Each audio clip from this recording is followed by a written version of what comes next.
One source for R&B in the Bahamas. Global 99.5 FM reminds our listeners that the views and opinions expressed on this show are those of the host and guests and not necessarily the opinions of the owners of Global Communications Network and the operators of this radio station. This is Express Yourself with the Professor. Call in and participate at 326-0271 or 326-0272. Follow us live on Facebook and globalradio99.5fm.com. Express Yourself live on Global Radio 99.5 FM. Good afternoon, Bahamas. This is Professor Sidney Walter Thompson on the Global Radio Network 99.5 FM. This is a great day to be in the Commonwealth of the Bahamas. This is supposed to be Constitution Day, but I had to make a major shift because you know what happened on Saturday? An earth-shattering event occurred which has affected the whole world, and that is the topic, I guess, will be for the next several weeks. Bahamians, we have to see where we fit into all of this. The bombing of Iran by U.S. forces.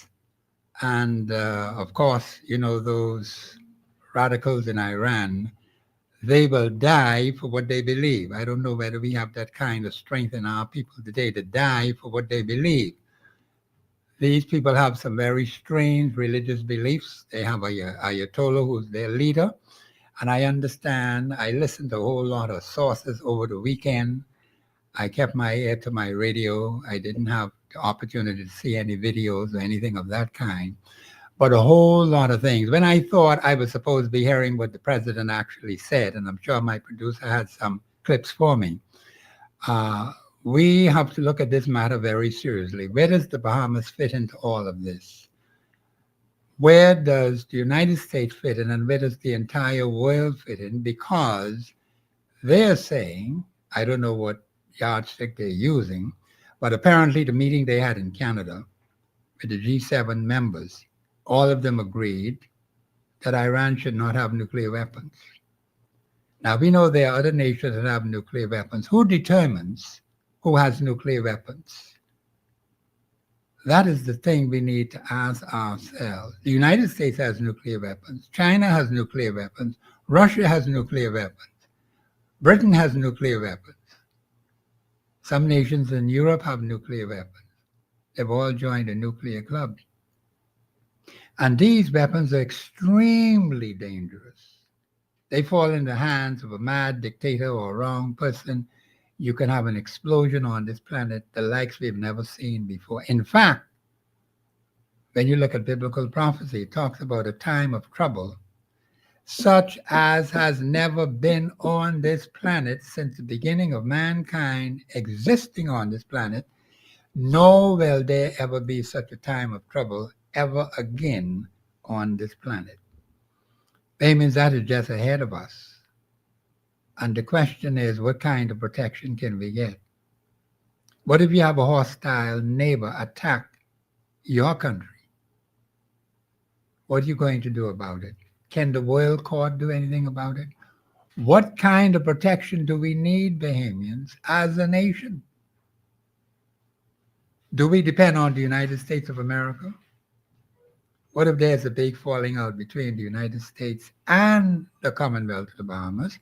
Because we're being pressured right now about the doctors and the teachers who are supposed to be working in the Bahamas. And now the Bahamas, I understand, is recruiting people from African nations and others. I don't know why we're allowing our own qualified nurses and doctors to leave the Bahamas. Why is it that we're not paying them adequately? Because when these people come in here, you got to pay rent for them, you got to pay housing for them, you got to pay other services connected for them, which could go to Bahamians. They live right here. So I have to find out exactly what's going on with that matter.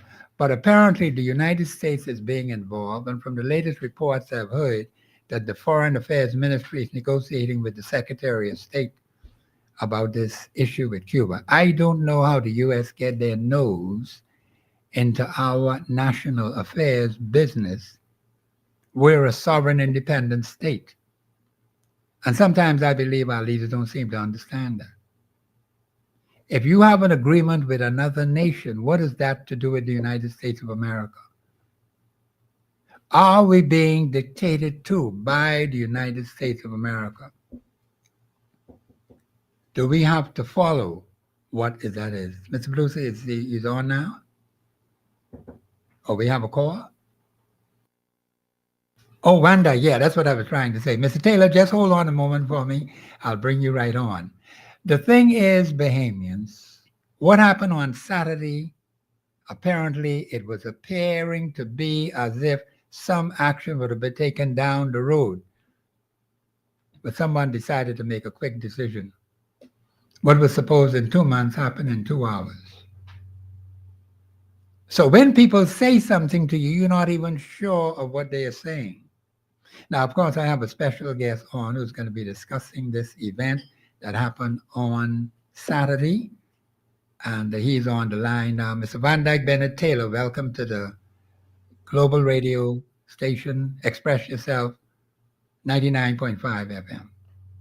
Yeah, I'm Van Dyke Taylor from Atlanta. Yep. As I was looking during the threats that Iran was made early in the year, what happened is what I observed is that President Trump, he told them if they don't do a particular thing, then he would have to act. And normally, like no other president in the United States, he maybe is the strongest one in everything what he say he normally do. And if you notice, he hit 3 of their nuclear sites. He told them to discontinue and reveal what they making, and they failed to do so. So he went ahead and he hit the sites, and they did it strategically.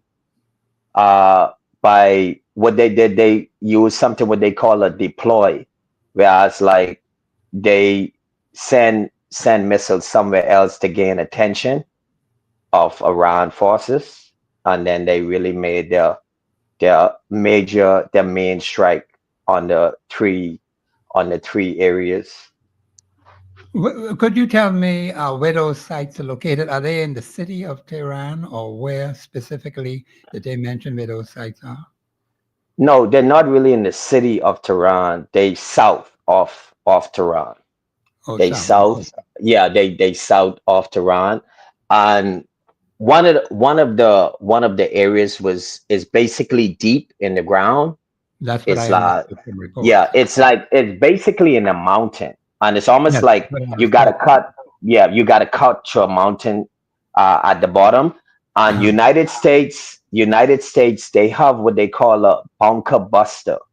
Yes. And what a bunker buster does is that it has like it's over 30,000 pounds, and it doesn't ignite until it reaches a certain level in the ground. So what it does, it tears through straight concrete.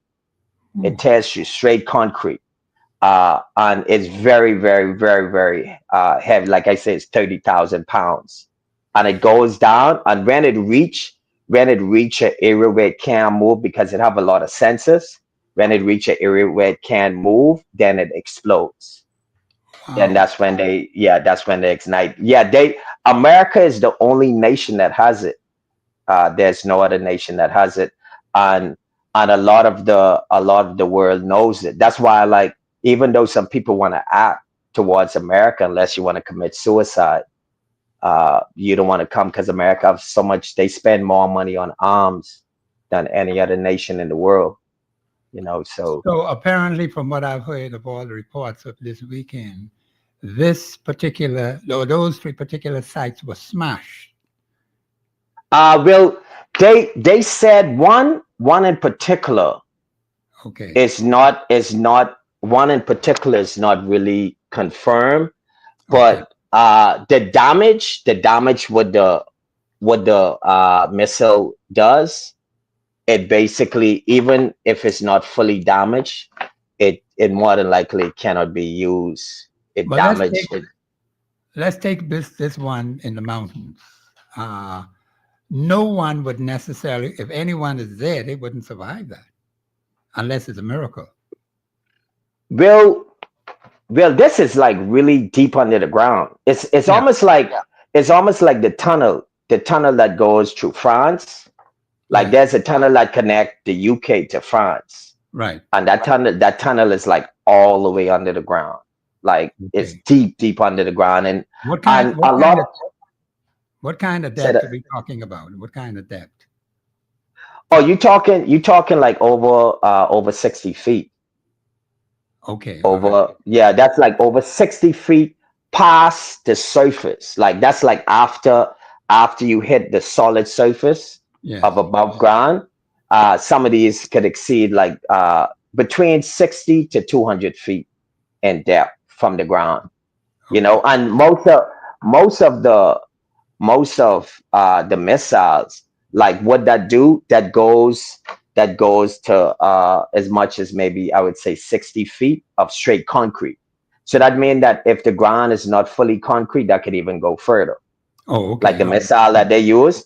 So the testing to this missile is 60 feet of solid concrete. That's like your driveway or wall, and you busting through that straight concrete, steel, all of that bust through. And when that hit is once it becomes stationary, they have sensors, then it explodes. It's almost like a grenade. Then it explodes. Yeah. All right. Do they have any numbers on casualties?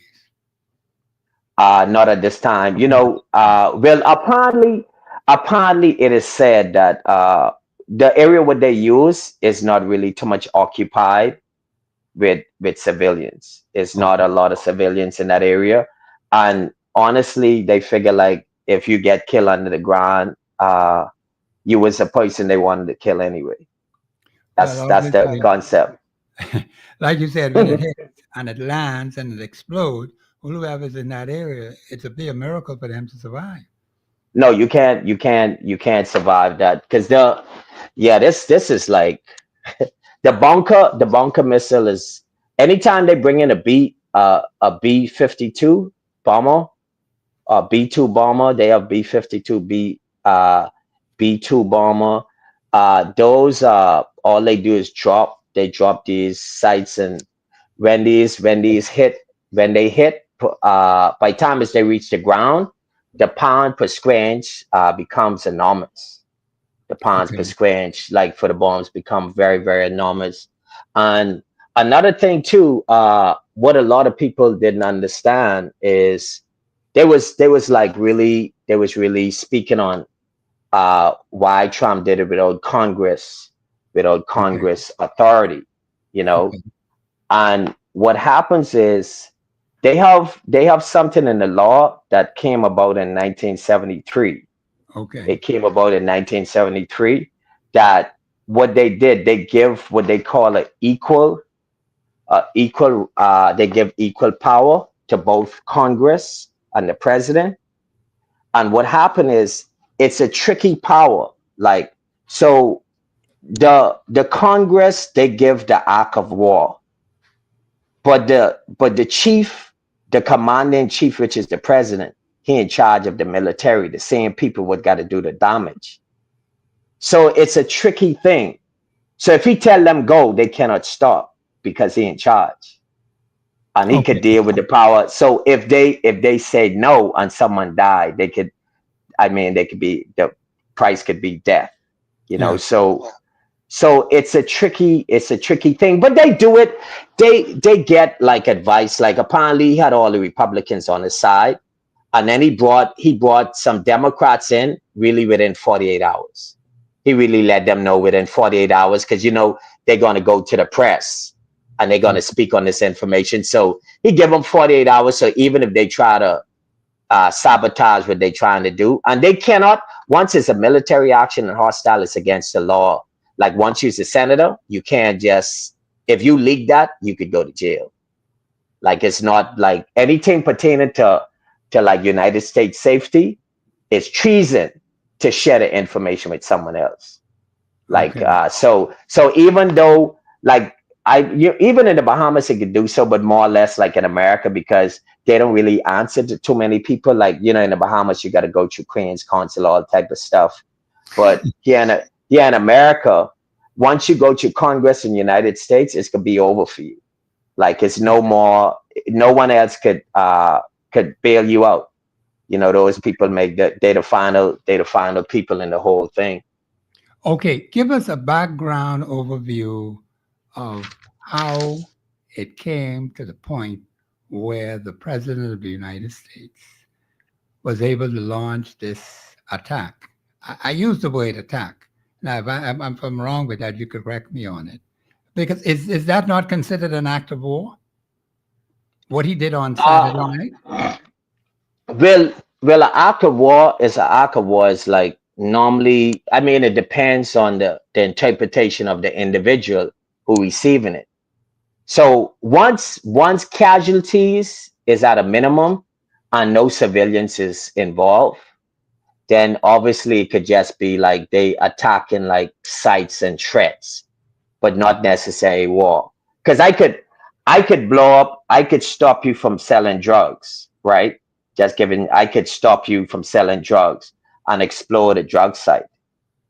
But even though you own the drug site, you might dislike that, but that might be war because what you're doing is illegal. You Okay. understand? Yeah. Yeah. So just giving a type of illustration like that. Now, if you do something like carelessly and stuff like that, and there's no logic behind it, that could be considered an act of war. Like because now a person could say you don't care, and if they have a lot of support, they could come full throttle. Because right now they have everything is high in terms of travel, places where you go and all that, because they fear domestic terrorism. Yeah, And I heard recent reports from last night even to this morning about giving out advisories to people traveling in that part of the world um, to take precautionary measures because yeah, it's become very dangerous to move around. And I don't know how you protect a city. I know the call went out that the people were to leave Tehran from the President of the United States, and people were leaving, and quite a few of them mhm. did leave. Now, where do you send them? Where's the protection for the citizenry? It doesn't seem as if there's much hope for them if they're caught up in situations like that. Even though you ask people to leave, where do they go? Is there a place for them to go where they can be safe with themselves and their families? Or is it just left up to them to find out wherever they could go? Well, all right. Speaking on that, all right. Just to go to an extreme case, during in the past in 1979, when they was overthrowing one of the president inside Iran, they had over Yeah. 10 million. Yeah, they had over 10 million people that was supporting him. They was what they call revolutionaries, right? So what they was doing is they's looking for anyone who they believe would be Israeli or something like that, and they'll grab you. And I mean, you're dealing with 10 million people, you could lose your life in short order. And what happened is they had some U.S. citizen would basically had to leave, and some people from Israel they had to leave. They went on a bus, and this like a big historic thing. There's on a bus, and what happened is they mistake them for the same people because the bus what they was using is the same what the protesters use. So Okay. they stopped the bus, but they let them go, and they was going through 10 million people.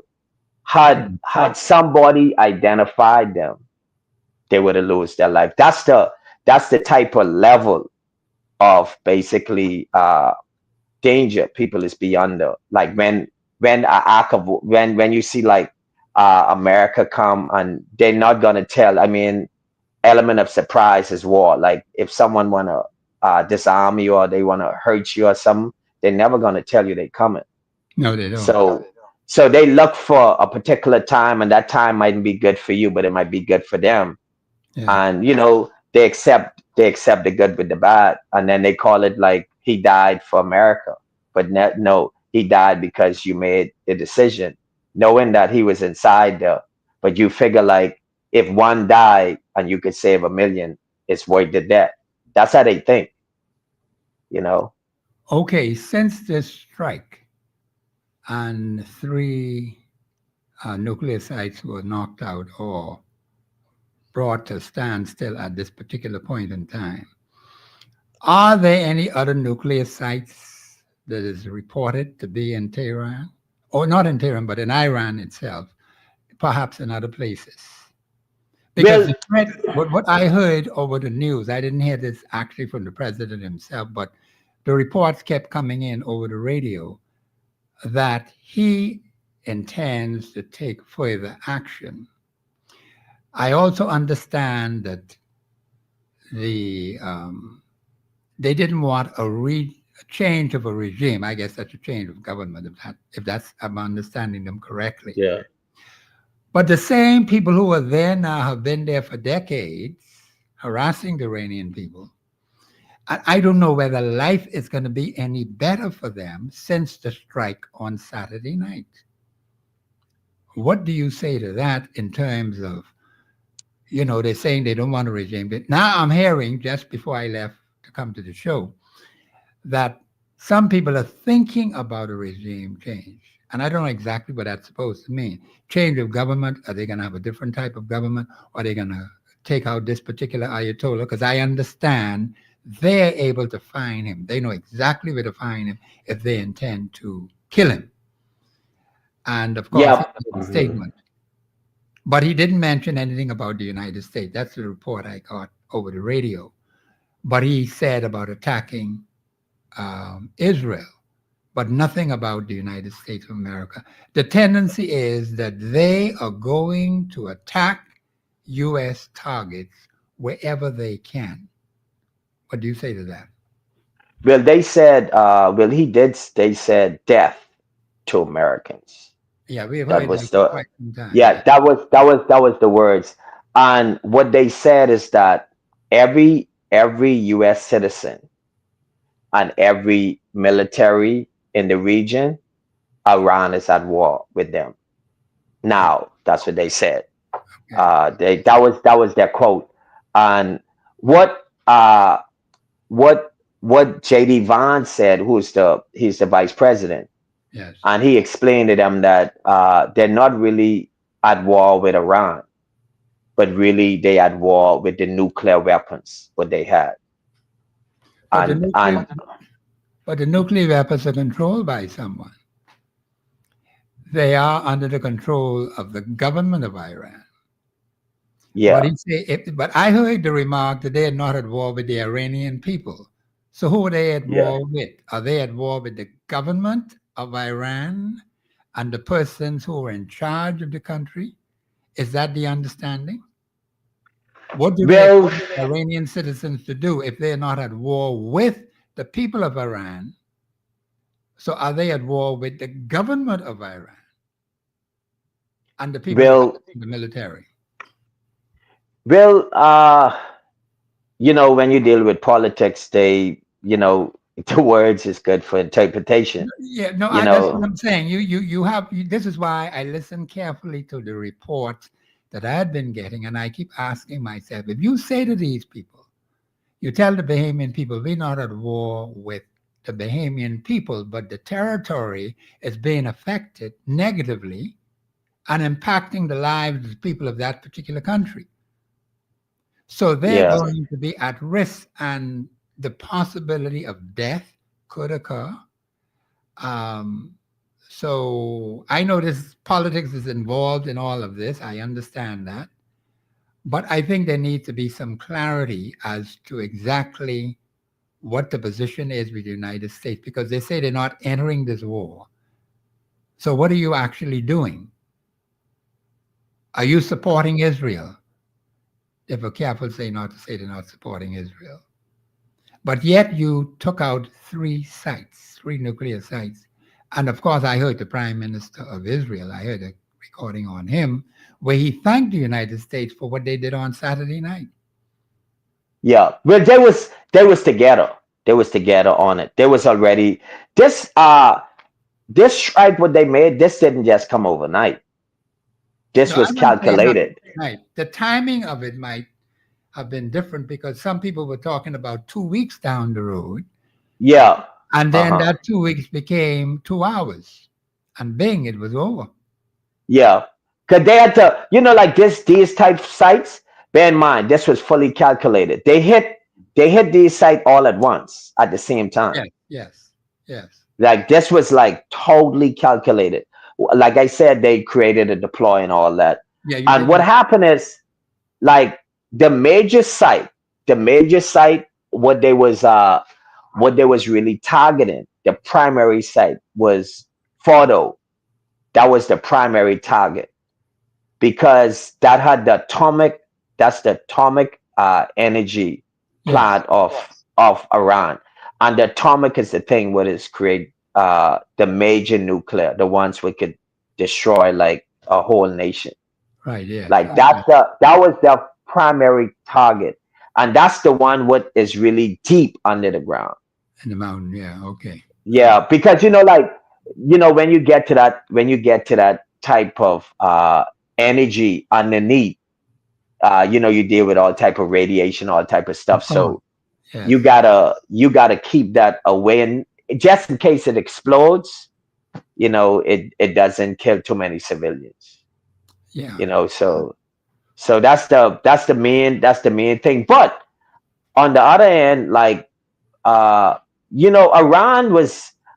is a radical place, like very, naturally, very radical. and what, yeah, when they first got into when the guy took over in 1979, he took over on straight religion. They Yes, put religion in power, and what they call they have Sunnis, and they have Shiites. Shiite, yes. So Okay. yeah, so the Shiites is the 90% of Iran, and then Wow. you have the small Sunni, which is, so the Shiites is the place would really run around, and they more like they they don't break tradition, and they oppositional because of religion, Yes. and they willing to die for it, and they would like women tying bombs and them all kind of stuff. Yeah, yeah. Well, It's we're like, going to get into that a little bit more into the show. I'm going to go break, Mr. Taylor. Just stay on the line. We're going to go to a break. This is Professor Sidney McArdle, Walter Thompson. We invite your calls in 326-0272-813-0271. I think our first line is not working. So 326-0272-813-0271. Bahamians, this is a very critical thing. It can affect the entire world. We don't know what the repercussions are going to be from these radically religiously inclined persons. They have their heads swayed one way, the devil lock on them. They couldn't care what happens after that. It's unfortunate, but that's the type of world we live in today. So we're going to see what the results are going to be. There will be further threats. Of course, the president has said if they do not change, and if they aren't talking sense, he's going to have to deal with them even further. So they will have their forces. The United States has their forces. This is Professor Sidney McArdle, Walter Thompson on the Global Radio Network, 99.5 FM. We'll be back after the break.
say one never knows what may happen on a given day. I was supposed to be doing the Constitution today, but I knew that what happened on Saturday would take precedence over that. So I was prepared to invite a special guest on today. He's on with us today to talk about this.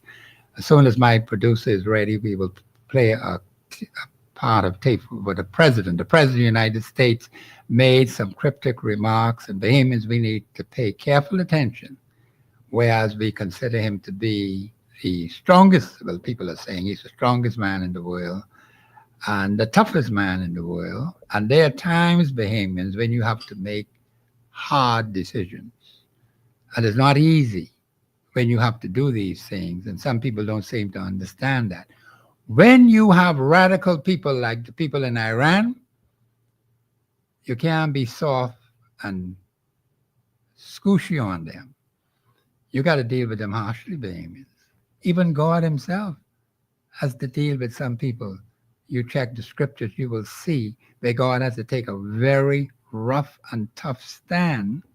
You got to eliminate them. I think, Mr. Blues, you have the tape ready? Okay. We have a caller? Oh, tape is ready. Okay, Mr. Taylor, we're going to play this tape from the president, and then we're going to comment on it. Go ahead, Mr. Producer. Thank you very much. A short time ago, the U.S. military carried out massive precision strikes on the 3 key nuclear facilities in the Iranian regime: Fordow, Natanz, and Esfahan. Everybody heard those names for years as they built this horribly destructive enterprise. Our objective was the destruction of Iran's nuclear enrichment capacity and a stop to the nuclear threat posed by the world's #1 state sponsor of terror.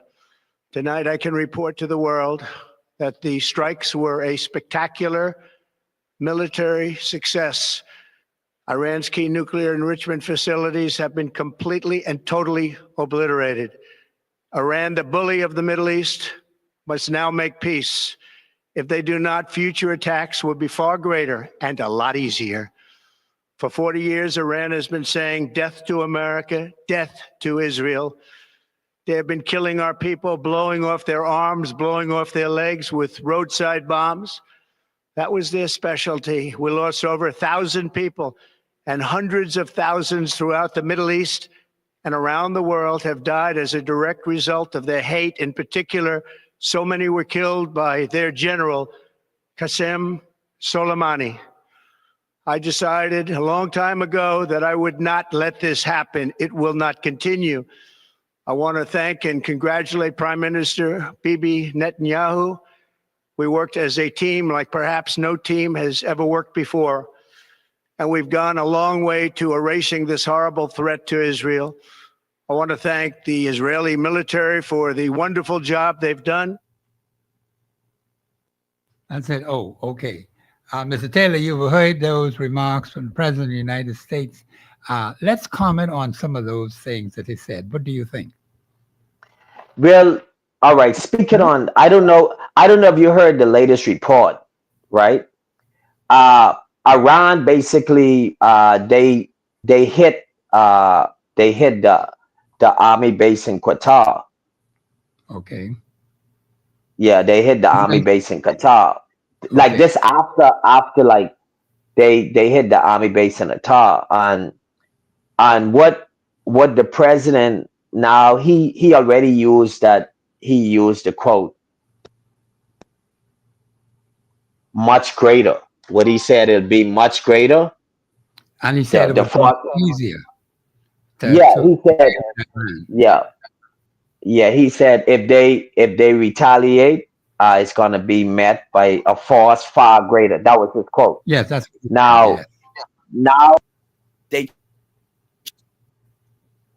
I think the military, but the missiles what they used wasn't really just it almost like they just wanted to send something so that people could be happy. But Okay. it wasn't, I understand there's no casualties. But everyone waiting to see if Trump will, if he'll go ahead and retaliate from that. But let's I'm go not back. sure. yeah, Yeah, go ahead. Go ahead. Finish what you were saying, because I have some yeah, things I wanted to say on this. yeah, because that's a big thing that they retaliate and they shot missile at the and Qatar, like that's the major base in the Middle East. That's Okay. the major that's the major base. Go ahead, what you were saying? The president made some cryptic remarks about Iran, sponsor of terrorism around the world. That is a serious indictment against the people of Iran or the government of Iran. He talked about people having their limbs blown off, their legs blown off, people having been killed by these persons. Sponsor of terrorism. What do you say to that? Well, Iran, you have Iran and Afghanistan. They basically close to each other. One time ago, there was one nation, Okay. and they really speak the same type language. In Iran and basically on places like Afghanistan, they kill people. They hang people in the public square, like Yeah. kill them. They kill women, stuff like that, because they're like the Muslim thing is very, very big over there. You'll pay with your life if you disrespect, like in those areas, especially Iran and Afghanistan. They very big on that.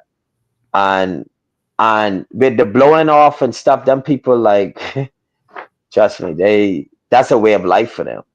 Like fighting and stuff, that's a way of life because that's what they believe in. They believe that a person can sacrifice his life for a greater cause. You know, Okay. so Okay. Yeah. But he said now those 3 sites have been smashed.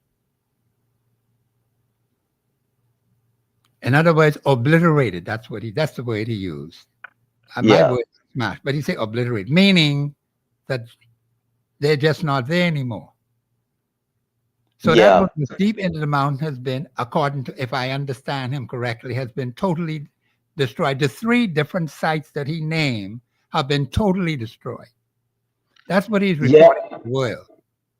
yeah. It was totally, but one of them, from my recollection, is basically it was destroyed enough like they can't use it no more, but it wasn't destroyed like the other the 2. The photo one, that's the one deep, that's the one would have the Now that atomic one, what energy. was that one completely destroyed? Not fully, but I don't think it's operational, but it wasn't fully destroyed. It's Okay. almost like almost like having a partial fire, but once the ground is compromised, it can't be used no more. If the ground is compromised, they can't use that because Yeah. the energy below is too destructive. Okay. He talked about the fact that these people have been under this kind of pressure for decades. Hmm. If you say, well, let me see if I understand correctly when they talk about they don't want a change of regime. What does that specifically mean as you understand it? Is it a change of government or a change of personnel that are there now for some other people to come in? Let me see if I could get clarity on that. Yeah, regime is basically, I mean, that's really the government, but the regime is really the ideology part of it. So they want to change because it's a different with change in the government, and then you have the ideology of the whole thing that is set up in the government. Because that's two different things. Because like sometimes you could have the FNM and the PLP, and they could almost be identical, but they Yes. just have small things. But when you talk regime, you're talking like a person could be going far left and you could be going far right. Because bear in mind, these people dealing with religion. Okay. Like, yeah, Explain the 2 groupings you mentioned. You mentioned the Sunni and you mentioned another group in Shia, Iran. What's the yeah, difference Shia. between the 2 of them as you understand it? One is one believe in an eye for eye, and then the Sunnis they more into peace and love and stuff like that. But the Shiites, they more like radical. They're the They radical. radical. He said it's about Yeah, 90% of them that control the country. Yeah, it's over 90% inside Okay. Iran. Mm. And in some parts, Christian can't even enter. Some Yes. parts, like, you'll die. Like, Christian can't even enter in some parts because it's so overly saturated. The Sunnis make up maybe 5 to 10% of the That's a whole very small Iran. percentage. Very small Yeah, percentage. And they say you're yeah, talking about a nation of some 90 million people. yeah. That's a big A hell of a nation. lot of people, yeah. Hmm. Yeah. So when you look at that, that's why, like, when they protest, like, 5 million people is nothing for them to gather in a town square. Oh, okay. All right. Yeah, it'd be like, and what happens too is that after a while, in 1979 when there's protesting, like, anytime you have people radical, they're gonna start getting physical. Yes, they And would. They certainly and would. yeah, what they did, they start shooting them like point blank range. They start, like, everyone who started to throw stuff, they just shot them dead. You know, and they report in 1979 that it was 85 people, but they come to find it was over 5,000 killed. Okay. All right. Cause Okay. yeah, cause you can't shoot a rifle into 10 million people. That is One true. bullet, one bullet could kill like 3 people. Okay. Yeah. Yeah. Okay. Now, what have you heard of any reaction from any others in the United States? I mean, there must have been some reaction from the Republicans and from the Democrats. What do you understand now? What people are saying within the continental United States? Well, the Democrats, they stayed in that they was not informed. Okay, But JD Vance, he said that they informed them within 48 hours that what they was about to do, that was and they let him before they know. took that 48 hours before they took the action. Yeah. And why they said it is that because they're part of the Congress. They're part of the Okay, voting for the war.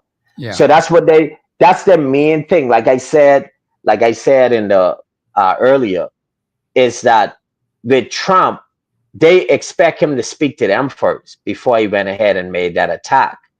That's what they're expecting. But he don't really need to consult inside them. But okay. if he willing to go back inside Iran, he can attack again. After the first attack, it have to be authorized by Congress. So, okay, So so let me see if I understand you clearly now. If he takes another course of action, which he did the first time on Saturday, it has to be authorized by Congress? Is that well, the understanding? within 2 weeks of whatever attack he made, he'll have to get the authorization from Congress to go again. You can't constantly go again, constantly, because that would be considered an act of war. And once you're going back and forth, that's war. So he'll have to get an authorization. Like, he could attack a hostile area, but to deal with the act of war, you need Congress. Anything, because Congress is the one who's going to fund it. You Yes, that can't is get true. That is true. authorization for the money, because it's the money what's they gonna stop from moving. Well, of course. And once the money stop, you can't do nothing. So that's what. So technically, even though they say, hey, you could go, but really it's the money. If they say Yeah, yes, that means the money coming with that. with that, yes. Yeah, I get Yeah. So that's the main thing. Like, they can't go back and forth with Iran. Once they choose, more than likely they're gonna need to go to the table and make a decision. You so know. so it would appear as if he's trying to get the Iranians, or let me not say the people, because there seems to be a conflict right here. The people of Iran and the government of Iran. Apparently, the problem, if I understand it correctly, is with the government of Iran. The people who control the military, who control the equipment, is not the ordinary citizen of Iran, but they don't seem to have any power at all because you have a dictatorial government. and has had so from 1979. Is that Yeah. the understanding? Yes, yes. It's a Yeah. dictatorship. Okay. One man make a decision. Yes. Yeah, So they what the president is saying, if I understand him correctly, is that he wants them to become peaceful. yeah.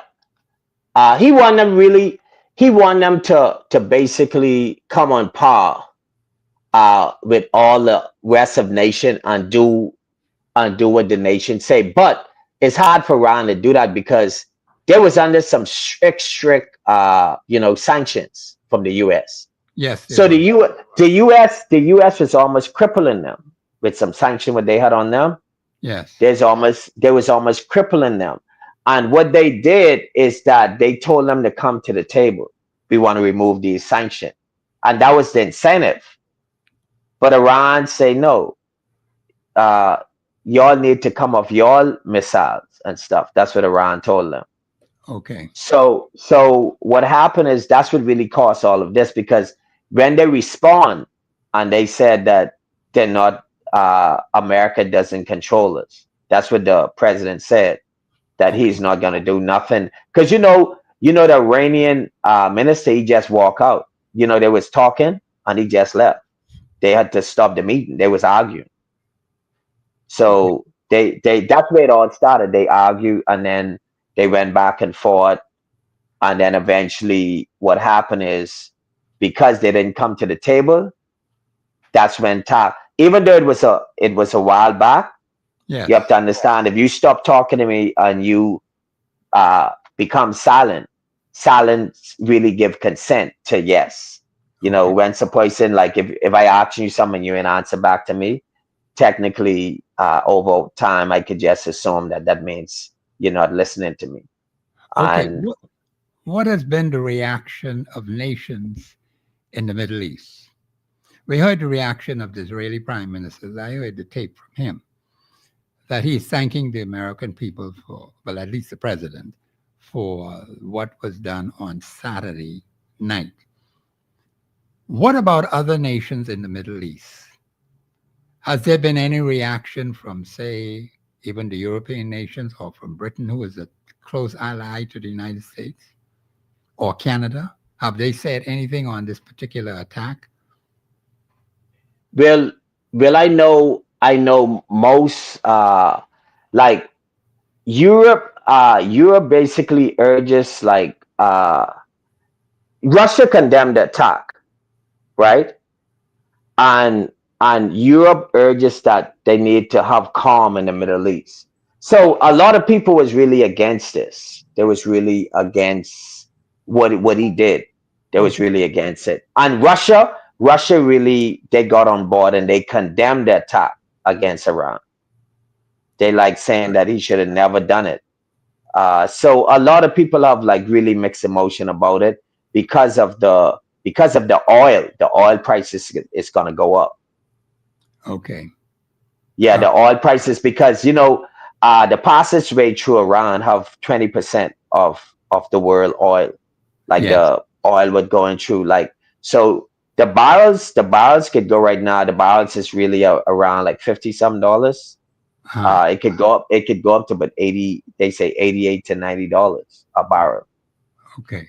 All right. So that's all. Yeah. So, as you understand it now, Russia, well, I would have expected Russia to condemn it. So, it may very well prove to, because Russia has a problem with Ukraine right now. They've been attacking Ukraine. And that's another issue that has to be looked at because any response from other nations in the Middle East, either for or against, You mean pertaining to pertaining to Bill? what the president has done on Saturday night, yeah. Surrounding Yeah. nations, apart from, Bill, you mentioned about Russia, but I'm talking about others in the Middle East. Bill, Pardon. Bill, you mean like Syria. from mainly the Middle East? Well, Yes. well, basically, well, Canada support America, Argentina support America, Okay. and basically, uh, Chile Chilean president, he condemned it. Like mainly the people who dealing with like more like on a dictatorship government. China, China is gonna condemn it. Most all of these dictatorship countries, they're gonna oppose it because dictatorship mhm, Yeah, that is yeah, that is rather serious because okay, let's look at it a little bit further. He talked about them being sponsors of terrorism, which, if I understand him correctly, they may very well be going sending out people to terrorize Americans. They may be interfering with the ships that may be going through the strait. Uh, any number of things. You remember the 9/11, what happened 9/11 in New York? yeah, Possibility could very well be that they may be attacking targets where Americans are. And so they are cautioning people about going into the Middle East or to come out of the Middle East into yeah, the nations. Because once you get hooked up in there, the possibility is that it may be a long time before you get out. Even I understand there was something reported by our own government about Bahamians traveling here and there. So one has to exercise caution and restraint. But what I always notice when situations like this occur, the persons who are caught in it, like the Iranian resident, the average Iranian, there seemed to be little or no protection for them. I say, okay, come out of Tehran. You come out of Tehran. Go somewhere else. Where do you go? There doesn't seem to be any real planning for these. You're talking about millions of people. I mean, the numbers are so big. But I don't know if any consideration is being given for the protection of these people when situations like that would occur, like on Saturday night.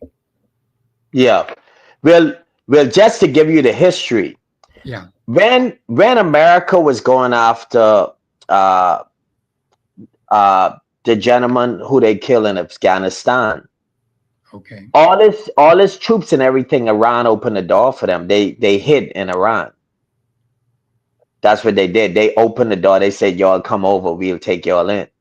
Okay. So when America put troops on the ground in Afghanistan, all the guys who was running away, they ran to Iran, and Iran opened the doors for them. They Okay. opened the door. They support like for years. Iran was totally against America. You're talking like a Christian nation. They believe that people shouldn't do certain things. It's a lot of extreme stuff what they deal with. Yes, they do. Yeah. Yeah. But the European Commission, France, Canada, they support America on this.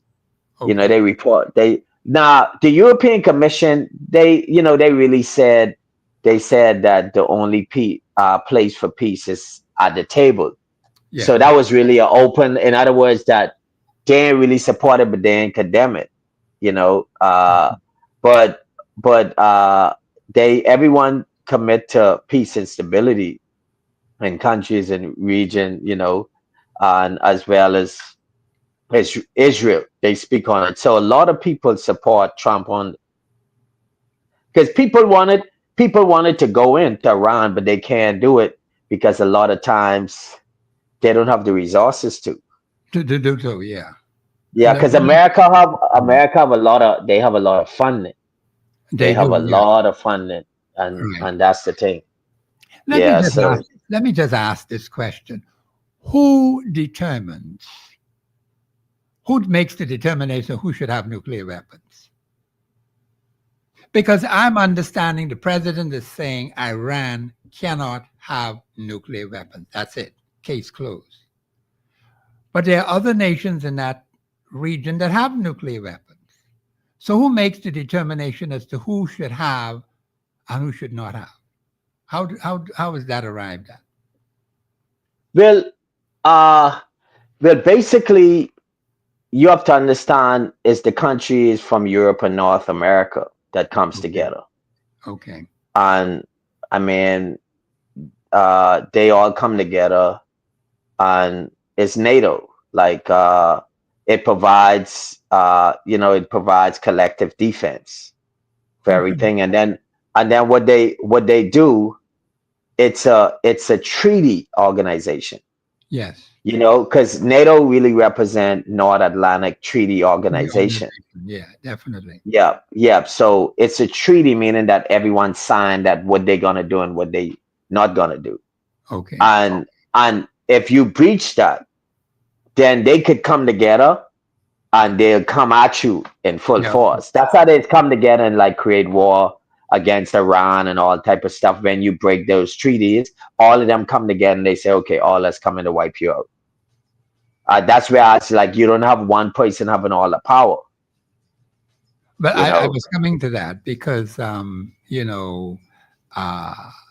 are there any other nations like Iran that sponsor terrorism? Because the president is very strong on that.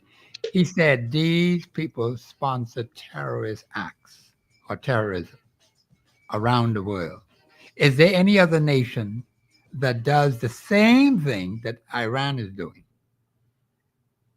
well, take for instance the guy in North Korea. Well, that's another chapter. Yeah. So China and North Korea, like China, they speak like, but China's a dictatorship also. That's a dictatorship. It is, If yeah. you say, yeah, if you say anything to the president, they kill you on the spot. Like you'll die right on the spot. It ain't like you go in a court and all that. They kill you right on the spot. But they just do it in a clean way. Same thing with North Korea. So North Korea and China, they close friends. But South Korea is really covered by America.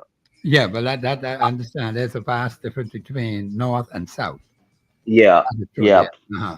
yeah. But Mr. Because Taylor, I want you to hold that point because my producers tell me I need to go to a break because I want to get a little bit more information on that about any other nation or nations that sponsor terrorism. Because, yeah, I mean, you could be having acts of terrorism in nation after nation after nation being funded, being sponsored by Iran, as in this particular case, the president was very strong on that. And also, people can innocently be killed, just destroyed, just liberated, like you say they do in China, just wipe you out. hmm This is Professor Sidney McGarta Walter Thompson on the Global Radio. My special guest is Van Dyke Bennett Taylor out of Atlanta, Georgia. Seem to be well versed on what he's saying, and we appreciate his contribution. You can call into the show 326-0272, 813-0271. Those are the two lines that are open today. 326-0271, 326-0272, 813-0271. This is Professor Sidney McGarta Walter Thompson on the Global Radio Network, 99.5 FM. We'll be back after the break.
2 weeks became 2 hours.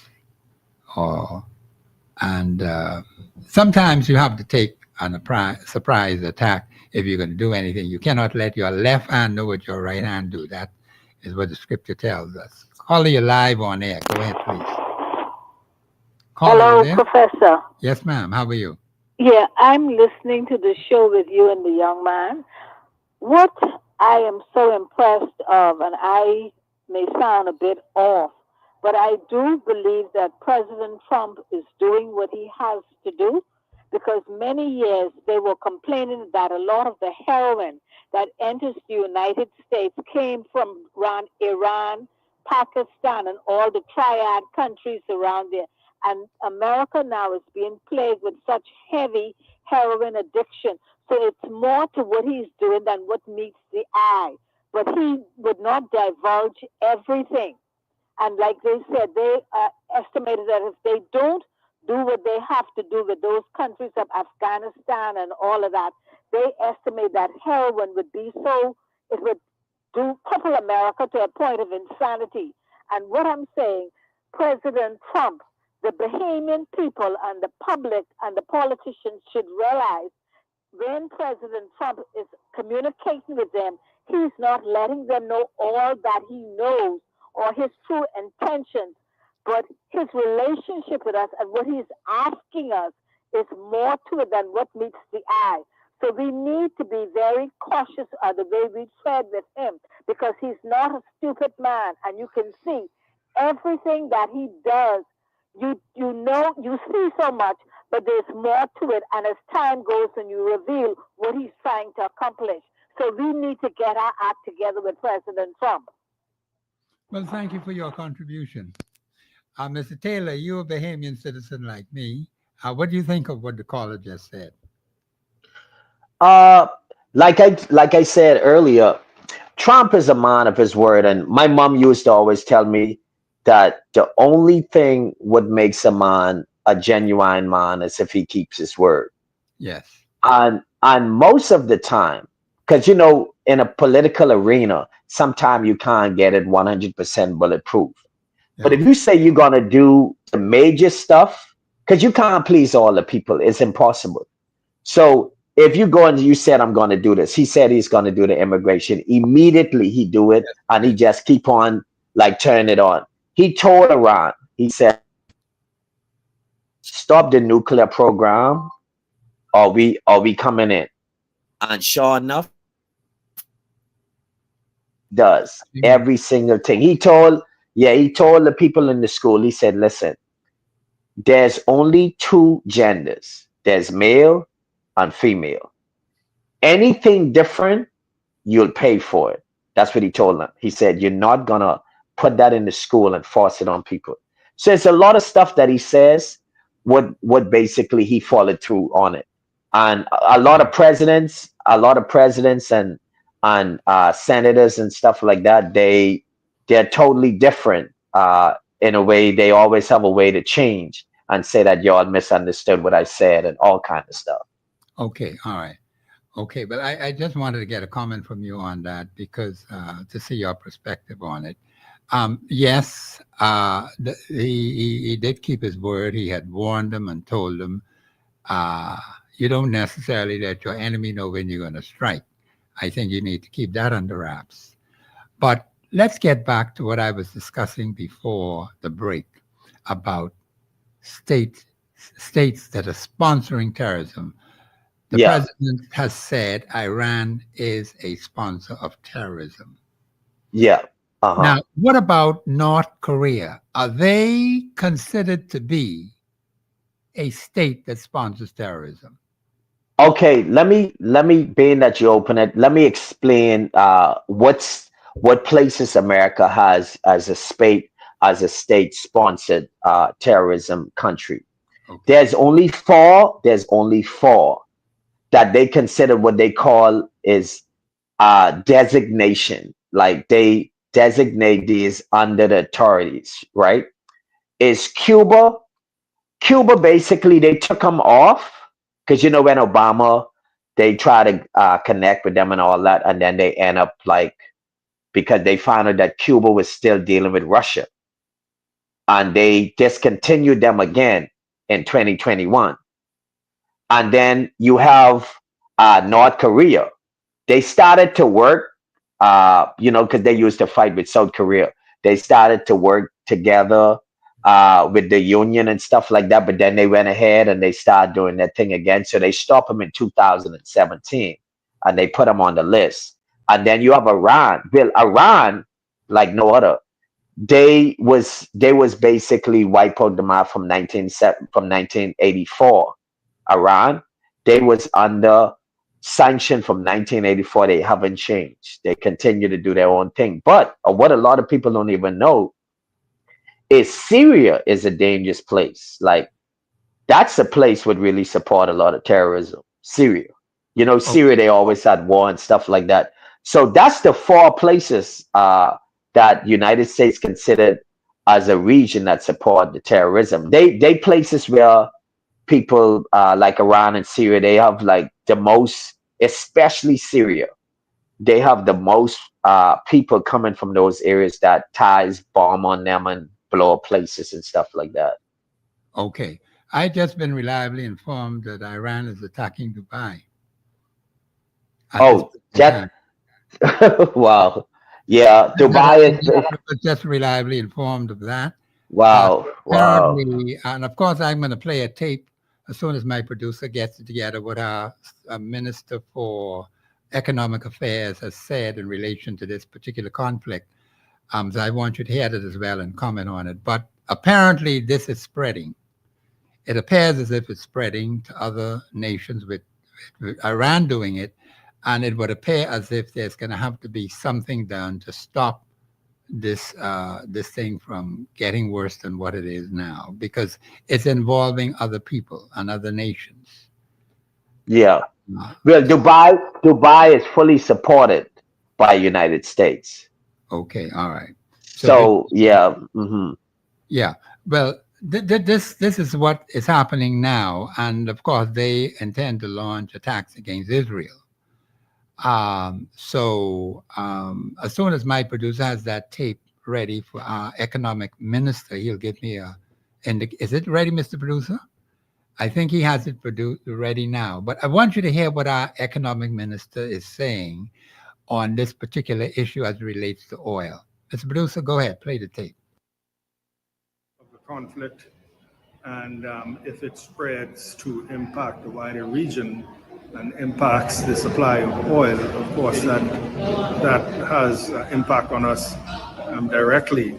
As a matter of fact, one of the first things that I did when I heard about the escalation and the conflict was look at the oil prices and see what the impact has been. They've trended up. They haven't spiked up, and so we are hopeful that there can be a resolution, and that the conflict doesn't spread to the wider region and disrupt oil supplies. And we hear things, certain. There are rumors about, for example, closing of certain shipping lanes. We are hopeful that does not happen, because any increase in oil prices, immediately we feel it at the pump. We feel it, BPL will feel it in terms of their supply of fuel, and then that tends to get passed on to the consumer. And so it is in our best interest to have stable, preferably low oil prices, and then, so that it does not impact us as much. And so, when we speak about the Bahamas and our prospects, we always speak about being optimistic, but cautiously optimistic, because so many things can happen externally over which we have no control that can impact the cost of things like electricity, the cost of shipping, should there be disruptions. And so, again, we are hopeful that there can be a speedy resolution and, a return to some sense of normalcy. Van Dyke Bennett Taylor, do you think we're going to have any speedy resolutions when you have Iran attacking Dubai? No. I've seen people did less. I've seen people did less, and it took longer. Just right now, Iran is a radical place. Like, very radical. Put it like this. Like, they have what they call like people like kids in school and what have you, and they acting, they could be doctors, what have you. And Iran, they support them. They like send them money. You wouldn't even know they are. They'd be just regular people saying good morning, good afternoon, everything like that. And they fully sponsored by the government, in place, shaped in the way they want to shape them, and they ready for domestic terrorism in America or even in Europe somewhere. That's what they do. They put those people in somewhere, and then they make a makeshift bomb or something. They go into a subway and try to kill tons of people. Wow. You know, and they have like, and it's hard, like that's hard to fight. The Yes, only thing what you could do is like you could basically you could catch maybe 99, but you only need to miss one for Exactly. big mix up. You only needed to miss one. If you notice the guys who did the bombing in Boston, that's a makeshift bomb. That ain't no, they put nails and stuff inside him and just create the bomb. Yes. It just, and then it exploded and people lost legs and died. Like that's the type stuff what you be against, because it's bigger than, a lot of people think that these people gonna just get in the plane and come down, and no, they're not. They do it in different ways, because they dealing with they dealing with more like an extreme religion. Like and when I use the term extreme, any religion that you feel that you have to kill, because God don't deal with death. The Bible says he separates from that. He's a God of life, like, and he's a God of peace. You know, he's a jealous God and all that. And like I said, men are drawn away by their own lusts, their own desires, anger, Steve. The Bible say everything what he did, it was good. It was good. Nothing was bad. You understand? Everything was good. So when I look at these stuff and my belief system, and you talking about you want to kill flesh, what sense that make? You kill me, I die for what? You killing me for this piece of land, for oil, all that, and I could die anyway and leave it here? It makes no sense. Yeah, that is true. You're Yeah, quite it makes now, no sense. the economic man is talking about the impact on oil. From what I understand, and if I'm wrong, you could correct me on it. Even when prices go down, we don't see any decrease in the Bahamas. I've noticed that. He's talking about oil. I would have thought with the new agreements that the prime minister was signing all along about new sources of energy, and he's still talking about oil. Does that make any sense? It doesn't make any sense, because see, whether the prices go down, we have had prices very low in the United States at 1.3 something per gallon, and sometime in some states less than $3. We haven't had any kind of decrease in the price of oil at the pumps in the Commonwealth of the Bahamas. Whether the prices go up or whether they come down. So what benefit is that to the Bahamian people?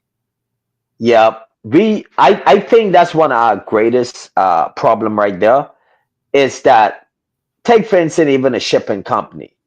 You ship something to a company and they tell you what they gonna charge and all that. Who regulates what these people do? Like, who tells them no, you can't do that? Or if you do this, this what we're gonna do. Like, I think that because over here you cannot, like, your price can't be enormous. It have to have logic behind it. Yeah. Like you have to show here in America, like if you just suppose you paying rent and you say, okay, you have to show everything, because when they say this price, the regulations say, hey, for this price, you could only go certain percentage, right? And if you go up on the price, you have to attach a reason why you have to go up. It's not like, oh, I'm just going to charge $100 for this and that. No, it doesn't work like that. Like you could only charge certain percentage depending on where you are. Like, take for instance, you're in Disney World or what have you. It could be a variety of stuff. That the Coke soda could cost like $3.90, $4, but you have to understand where you at. Yeah. And they could say, oh, we charging for light, this thing, and everything could be it could make sense. Because when them places charge that much, it's always a layout. That's a business plan when they present to the government. Because when they present those business plans, it cannot be approved, like charging all those stuff, because sometimes they hit them with major taxes on it. Yeah, so in the Bahamas, they have no regulation. Even though they might say they go inside the store, Super Value or one of those, and they say, hey, it's only like for a show. It's like a show type thing. Because you're talking like small bread items that people, it's not really a major loss per se. You're talking like cents or what have you. But when you're talking to the gas station where people buying every day, Yes. like that's the place where you want to prove. Because people play around. Hey, you can change this item. We'll drop it 30 cents. Yes. Or something like that. And that's not really a big effect. But when you're talking like from $4 to $6, yeah, that's a big jump. Like, oh yeah. And then you go like, okay, we could go up to 7 something. And then when you look, the people stop, and you keep going for 3 months until people say, hey, y'all gonna stop? And then they stop after having 3 months. Mr. Taylor, hold on a moment. I think we have a call on the line. Caller, you're live on air. Go ahead, please. Good day, Mr. Thompson. You all right? Yeah, go ahead, caller. Well, I'm one year everyday listener, so today I have to call into the show because I hear some things from the show and look like plenty of people are confused. No, caller, repeat that again. You lost me on that point. You said what I try to say. You all talk about terrorism. Why you think Africa can't get it back together? Who supports terrorism in Africa? Why the goal moving out of Africa? Why the people getting killed up in Africa and the people rich?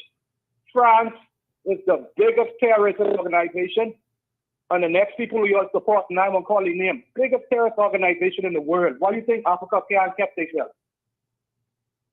What our problem is, if the churches in the Bahamas, they don't know the Bible, they don't know they are studying. Iran is in the Bible, in the book of Genesis, known as Persia. So you could go and check it out for yourself. That guy was talking earlier. He didn't know what he's talking. Trust me. If you all know what's going on, this in the Bible, what happening was meant to happen. Now we ain't about no America. This about the waking up of the people, the black people, the real chosen one, Israelites, not the people there now who kill off the real Israelites. So, like I say, our people gotta do some studying. When we be talking, we saw some people listening to us and they be looking and say, boy, these some real people, foolish people, they know they talking about. And they do a little studying, so that's why I can say what I'm saying. Where's his fineness? But if you want to know history, we got to go back to Africa. The same where the slave strip come from, that's where our history is. Our history ain't up here in the Bible. That's why we so lost. No, but and the church playing a big part in it. Carla, let me explain something. We were talking about the attack that was made on Saturday by U.S. forces into Iran. That is the discussion. Do you understand that? I understand you. Okay. What do you have to say about that? The kickoff of that, what I was saying, y'all was talking about who support terrorists. Y'all was saying Iran support terrorists. Well, according to the president, hold on, caller, and you hang on the line, don't go nowhere. According to the president of the United States, Iran supports terrorism. This is why they don't want Iran to have a nuclear weapon. Do you agree? What do you feel about that? That's not true. That's why they don't want them to have it. The reason they don't want them to have a nuclear plant, because they scared for Israel. Israel don't have no power like what Iran got. And right now, this been going on for years. For years it's been going on. So this ain't would just pick up the date. Yeah, okay. But Carla, listen to this. Israel has always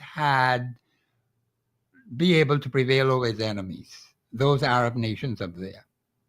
Israel has been kicking their butt for years. Do you know that? Well, you can't listen to the West media. If you listen to the West media, that's how they tell us, say, Africa full of a bunch of killing and dissing, make Africa look poor. And then when you look at it, Africa got some of the tallest, beautifulest building in the world.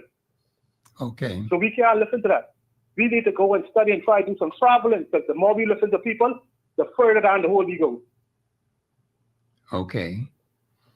Okay, Carla. Yeah. Okay. Anything else you want to add? So you not. Well, I can leave that right there, but like I say, our whole problem, we got to get our history from the back of Africa. That's where our history starts from. And we'll get a better understanding of what we get into in the Bahamas and all. Okay. All right. Okay, caller. Thank you for your contribution.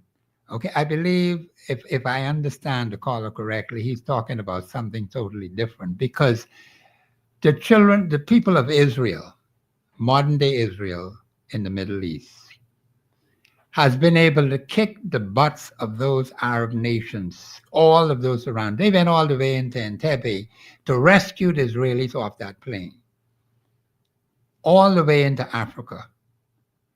I think one elderly woman was in the hospital when they had the raid in Entebbe. And what happened was that she got left behind. I don't know what happened to her. But the Israelis had been able to defend themselves well for a small nation. Otherwise, the Arabs would have driven them in the sea long time. But it got to the point where they had called on the United States of America to assist them in an area with weapons that they did not necessarily have. That's the understanding I have. Do we have a caller, Mr. Producer? Caller, you're live on air. Go ahead, please. Caller, would you go ahead? Good afternoon, Professor Thompson. Yeah, I'm doing well. How are you? Good afternoon, guest. That's Mr. Van Dyke Bennett Taylor. He's a guest. Hello? He's from Atlanta, Georgia. He's a Bahamian from Atlanta, Georgia, and he's enlightening us on what happened on Saturday night with the raid. Well, I use the word attack. I don't know if I'm using the right word, but the intervention by the United States of America on behalf of the Israelis in Israel by attacking the nuclear sites in Iran. That's what we're discussing today. Okay, I can put my input on it, Professor Thompson. Yeah, go ahead, caller. Well, this is Kenneth Allen from Freeburg, Grandmama. Professor Thompson, what's going on now is a spiritual war. It's not even physical, it's spiritual. Iran had nukes and nuclear weapons long time. Right now, President Trump telling Israel people, get out of there. Because for years, United States been protecting Israel. But that's not the real Israel people. So that's their people. So they've been protecting them people for years. Oh, okay, caller. Let me just say this. Say that the topic, I don't want to get into that, what you were discussing like that. We're talking about the event that occurred on Saturday night. That's what my guess is on for. Why did the United States go into Iran? They knocked out 3 nuclear sites, as I understand it. Okay? The president said they were smashed. They were crushed. And now Iran is now wounded. And he said that Iran is a state that sponsors terrorism. Do you agree with that? What are your comments on that? America know everything. America, from the start, America supplied these people with weapons, bombs, and everything. Apply? Wait a minute. Hold on. Slow down. Apply who? Who are they applying with bombs and weapons? The Iranians? You remember, Professor, you remember when America was selling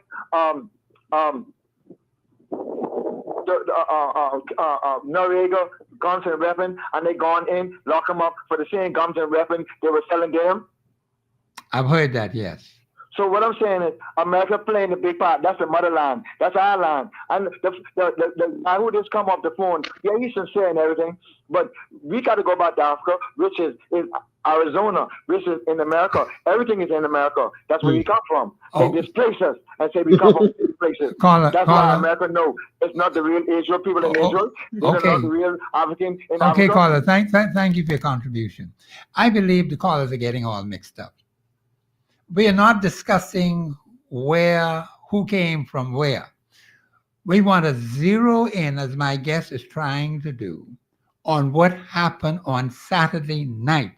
The attack by the U.S. forces on the 3 nuclear sites in Iran. That's what we are basically discussing. What the president himself said, we played the tape early in the show, what the president said, and he made some cryptic remarks about Iran. And I think when he says that we need to take it seriously, according to what I also understand, there are people who believe that when he says he's going to do something, he does it. He talked about the border, all those millions of people who came across the border before he became president the second time. They have now brought that under control. And there's still more cleaning up to do because you got a lot of people within the United States, they're trying to clear that up as well. But you have some resistance from the state governments in the states in the United States. You have the federal government, you have the state government. But I want callers to please, if you call into the show, we're not talking about who is the original Israelites and that kind of thing. No. We want to zero in specifically on what happened Saturday night. This is a shock to the world, Bahamians. Let's not get carried away. Let us deal with the issue that's right at hand. And those are the things we could talk about that at a later time. I believe we're going to break. This is Professor Sidney Magado, Walter Thompson, my special guest, Mr. Van Dyke Bennett Taylor. He's a Bahamian citizen, you know. He's out of Atlanta. This is Professor Sidney Magado, Walter Thompson on the Global Radio Network, 99.5 FM. We'll be back after the break.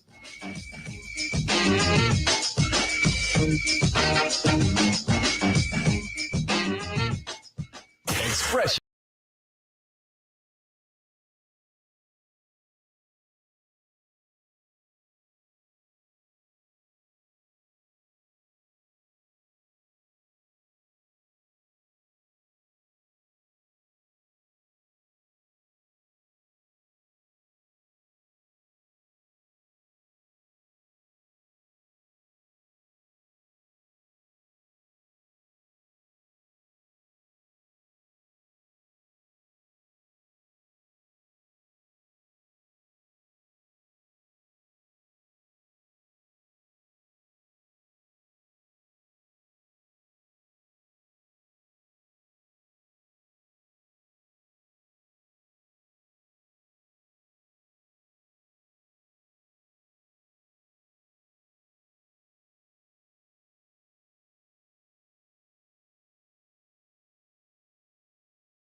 on some things. We're trying to get an understanding what has happened on Saturday night when the United States armed forces went into Iran and destroyed 3 nuclear sites. We understand the president said they've been obliterated. Now, of course, we understand one of them. It's still standing, but it is inactive. The other 2 just smashed right up. But the thing is that we have to be aware of what is going on around the world, because this is going to affect events all over the world. How is this going to affect us in the Commonwealth of America? We are 30 minutes away from the United States. We're very, very close. And so when the president of the United States says something, we need to pay attention to that. We just can't just roll over and just die. What about us? How are we going to be protected from unforeseen events that may occur as a result of this war? The economic minister is talking about speedy resolution or quick resolution. He was talking about oil. We do not benefit. Even when the prices of oil drop, we don't get no benefit. We still see our prices high. Prices in Florida go down to $2 something, $3 something. We don't get no benefit. So that part is out. What about the food? What about the cost of food behavior? We import a whole lot of food. What will this crisis do for us? These are the kind of things we need to be thinking about, and what other things we can do to protect ourselves so we can have food to eat. I think we have a caller on the line. Caller, you live on air. Go ahead, please. Caller, you on air. Caller, you there? Mr. Blues, I'm not hearing the caller. Caller, you live on air. Go ahead, please. Yes, good afternoon. I'd like to make a contribution to this topic. I appreciate it. For one, for 30 years, Netanyahu was saying Iran had this bomb, building a bomb. They're 2 days away, they're 3 weeks away. He is the cause of all of this.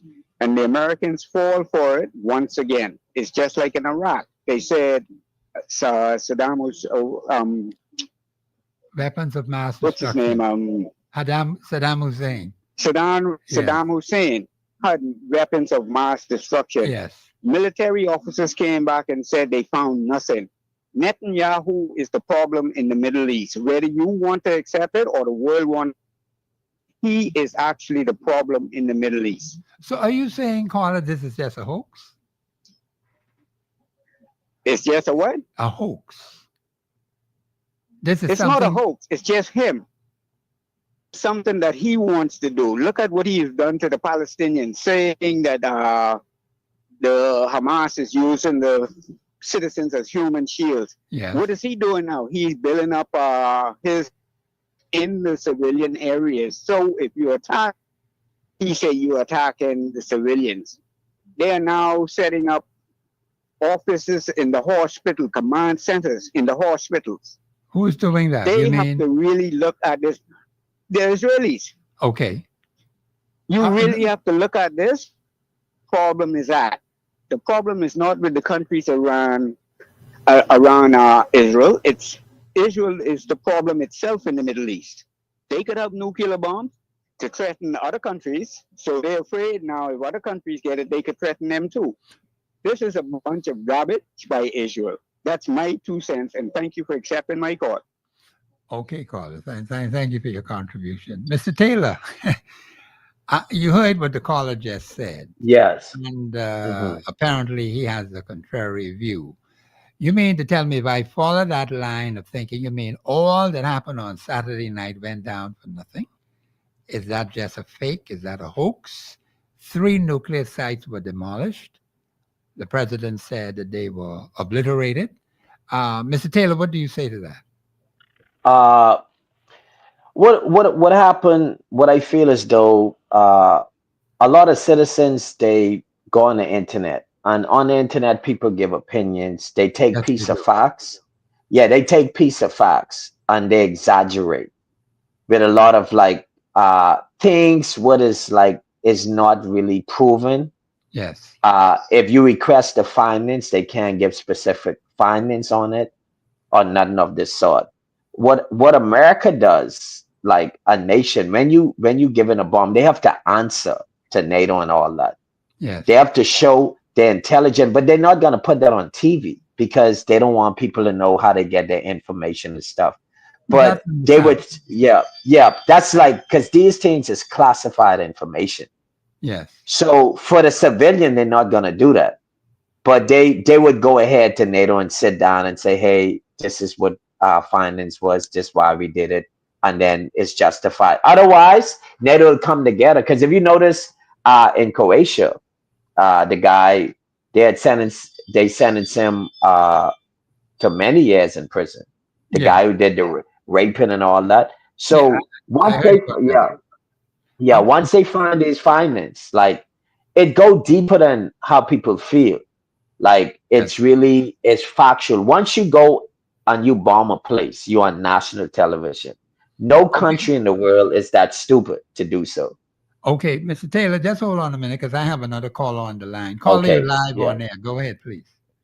Hey, good afternoon, Professor. Yes, sir. How are you? And that's Mr. Taylor. Let Mr. Taylor elaborate on that. I watched it on TV. On TV, man, them said who was come with them dress up in them things and go on the bus and go all over the place. That's the people they fighting? No, I'll be talking about the attack. Well, I can ask him that question later. I don't know. I don't watch this when I go home, but I don't watch these crazy stations. What is? Ask Mr. Taylor the best station to watch. I don't watch these stations where it's out fake information, man. I don't watch the real information. Hold on, please, Mr. Taylor. Would you answer the caller there for me? Well, you have like stuff that is planned out, and then you have things that, like, take for instance a news like ZNS. If ZNS or even Eyewitness News, just an illustration. If they give a wrong information, they're gonna come back and confirm. I was speaking like in general. But I try to give an illustration with something you can relate to, what you're familiar with. Same thing, like, once you go on CNN, MSNBC, they have rules and regulation underneath their licenses that they could only report certain things because of liability, insurance, and all these stuff. They don't do it because they want to. They do it because it's underneath their business plan, and it could be a liability. So once you, like, anytime you hear something and you figure like, okay, it's on Facebook, it could be either way, but you go to CNN. You go to CNN, MSNBC, or what have you. Once you see those two confirm, it's normally it's true, because they only take facts. They don't take things with people fabrication and things like that.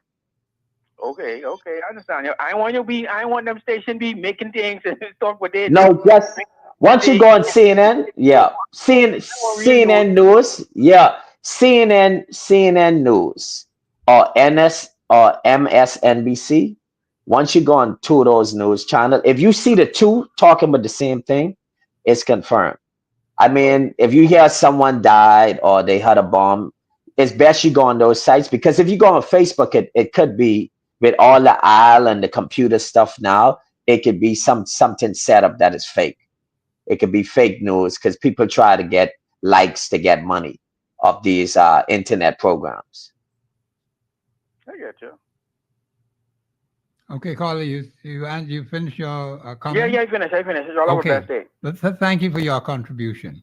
See, we're living in a world where there's tremendous deception. And sometimes it may be difficult for people to decipher what you hear on the radio, what you see on television, and what you get from other sources out there, because there's tremendous lack of understanding and there's tremendous misinformation, even in our own country. I always tell people about the Constitution of the Commonwealth of Bahamas, and I have to smile when I see supposedly intelligent people who are supposed to have sense giving out wrong information, what they know nothing about.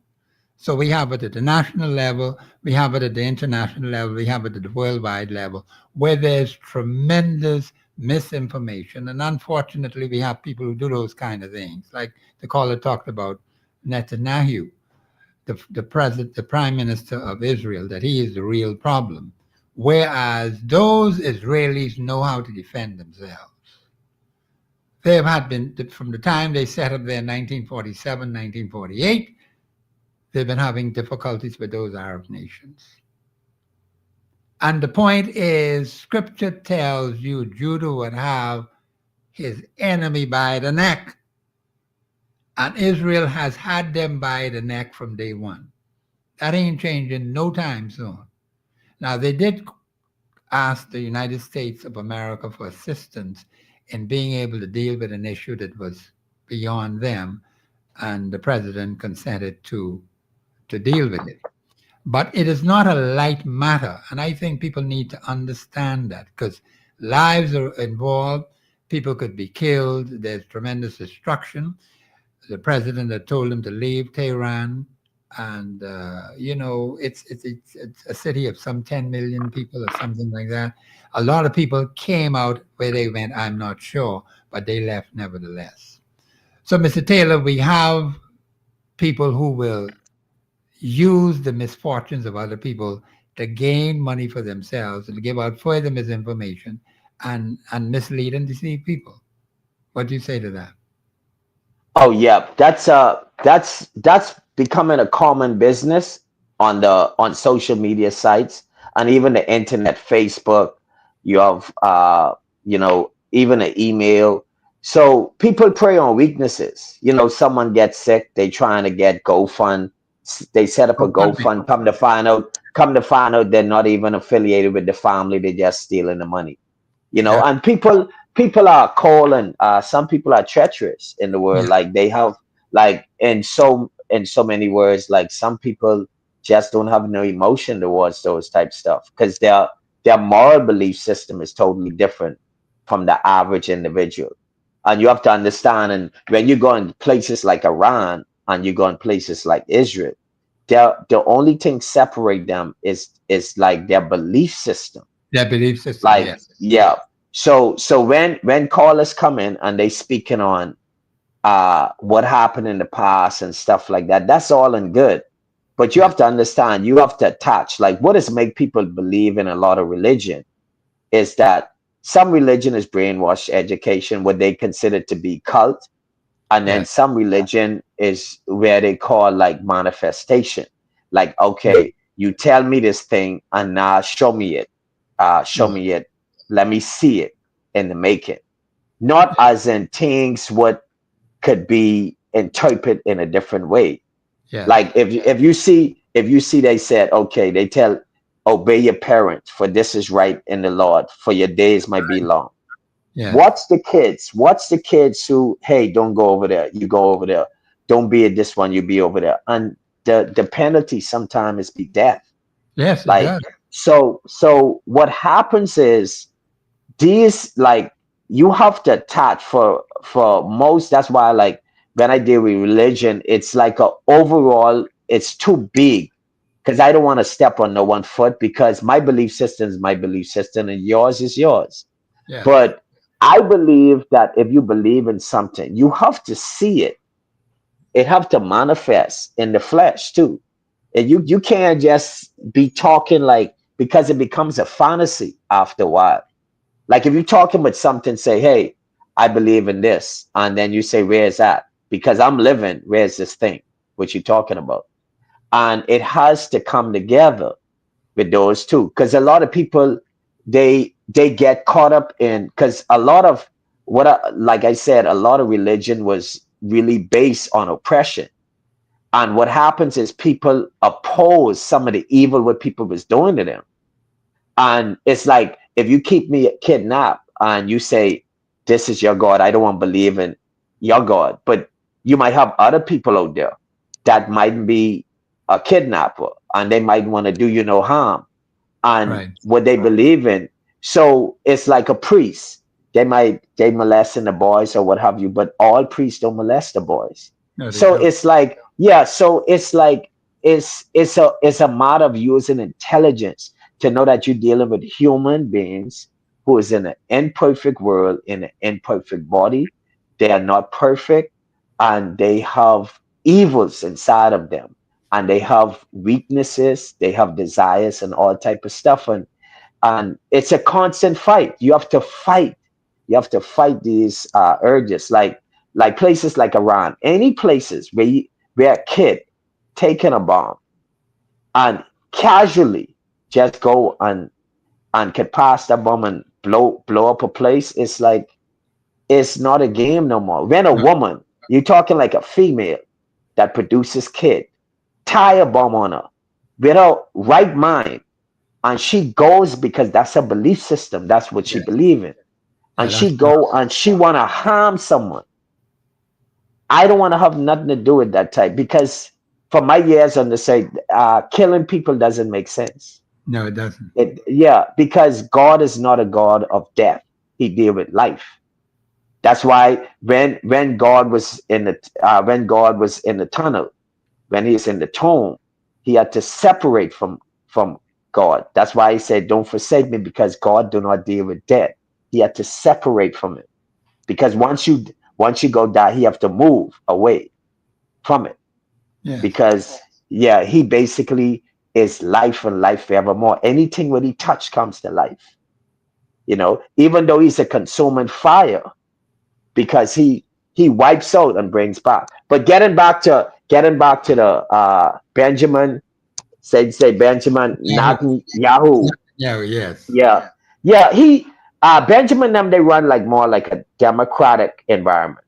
Yes. Like they're not dictatorship or what have you. Same thing with South Korea. That's more like it's not fully democratic, even though they act it a particular way.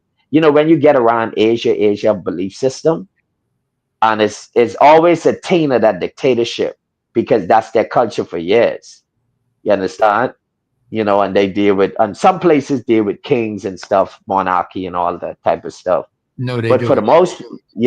But for the most part, when you're dealing with Iran, Syria, Afghanistan, stuff like that, they kill you in the town. They hang you from they put a line up top and hang you and nail you over like 10,000-15,000 people watching you die. Yeah, that's what they do. It's like their belief system is old style. They don't break tradition. A lot of them don't break tradition. Some places they behead you, they chop your head off right in front of everyone. It's a cold world. These people have no idea on how Iran and Syria is. This is like a different ball game. A woman, if they tell you to do something you dishonor, they kill you on the spot. Like if you dishonor a man right in the front, they'll kill you like right where you stand. You'll die. Like these people are these people like either you do it this way or you're gonna die. Yeah, that's the thing. Like, okay, what I wanted to ask you is, they don't want Iran to have nuclear weapons. That's what the president is saying. What about North Korea? Does North Korea have nuclear weapons? Or are they planning to get nuclear weapons? Well, America, they monitoring them a lot. Or what have you. But North Korea, they're very good at hacking. They're very good at hacking into computers. Okay. That's one of their strengths. Like any place inside China, because China have more history. Like China, Asia, they have more history than America. They was like way back. Yeah. So if you notice, every time something hit America, it being in China maybe for about 10, 15 years. A lot of stuff. They just like keep on inventing stuff and they just wait to put it out there because that's their culture. Their culture is constantly inventing. They don't waste nothing or what have you. But North Korea, all they focus go on arms, on soldiers. They have some of their soldiers is some of the best trained in the world. Okay. Their soldiers is some of the best trained. But he calmed down a little. Like he calmed down a little. But anything with a dictatorship, they do as they feel. That's the thing with a dictatorship. Like they always oppositional to what you tell them to do. Okay. Or advise them to do. But for the most part, like I told you, Cuba, Syria, Iran, and North Korea, that's the 4 places that they consider to be the place that support terrorism. Yeah, you did mention that. I don't know if Yeah, they're but using any nuclear weapons. no, what Cuba does, Cuba affiliation with Russia, what happened is Russia Yeah. was supplying them arms. Right. And they were supplying them arms and stuff like that in America. No one knew about it. And because of it, they put them under major sanction again. That was in 2021. Yes, okay. All right. Well, Mr. Taylor, I want you to make your closing remarks. I'm going to have to invite you back again because there's a whole lot I want to talk to you about. But we'll arrange that for another time. But give your closing remarks about what happened on Saturday night and potential for this part of the world in terms of what went down. Well, I could tell you one thing. They might have to slow down on that VAT in the Bahamas because, like, by the time it had reached the Bahamas, no one could be able to. People might start catching the bus, like, because when it comes to the oil, like I told you, Iran territory, they have 20% of the world oils that goes through there. So if they shut that, if they shut that line off and they start to fight, more than likely that line is going to get disrupted. Okay. And when they get disrupted, then we're going to really feel the real cost of the whole thing. Like that's the main thing. So people better save up their money. They better create a budget and look out and prepare, because Iran is attacking places. America is coming for them. You could guarantee. Like, you ain't gonna be shooting up places and acting radical. America is gotta show the world who they is. Yes. So America, more than likely, they're gonna put troops on the ground now. Okay. Well, Mr. Taylor, I appreciate your contribution today. I'm gonna have to invite you back again to continue this discussion on what happened on Saturday night, because it has really changed the face of the world.